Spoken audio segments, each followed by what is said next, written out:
आशुतोष जी मैं आपके पास आना चाहती हूँ। सिद्धार्थ वर्मा जी ने एक बहुत अहम मुद्दा उठाया और वो मुद्दा है कि क्या भारत यूनियन ऑफ स्टेट्स है, नेशन है ही नहीं, और अगर राष्ट्र कहा जाए तो उसका मतलब किंगडम होता है।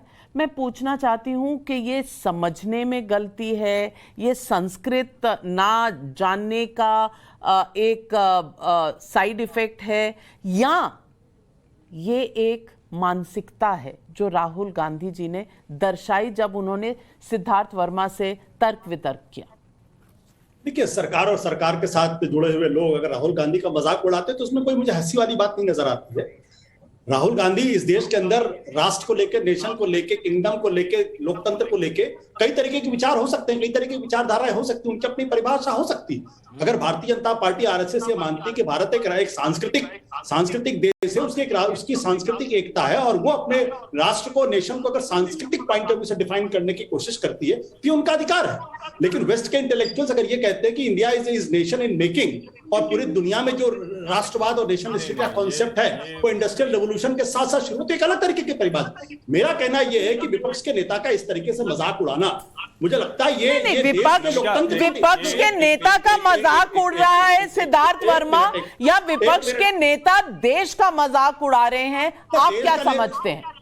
मैं इसमें बोलना चाहता हूं क्योंकि ये आशुतोष जी ने एक प्रयास किया है कि मुझको एक पॉलिटिकल बैटल में घसीटने का।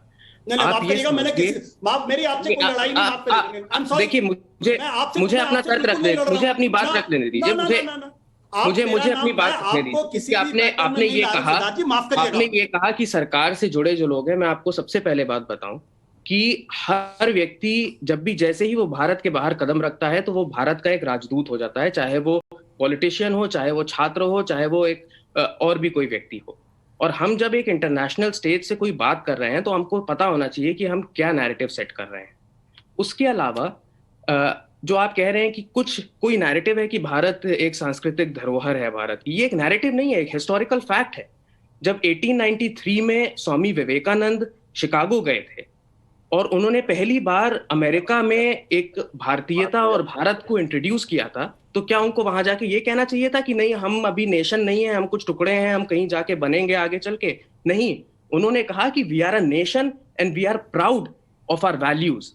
यही वैल्यूज हैं जो इस देश को बनाती हैं, यही वैल्यूज हैं जो कि इस डाइवर्सिटी जो हमारे देश में है, जो स्टेट्स इतनी सारी हैं, वो कैसे एक साथ आके मिल गई।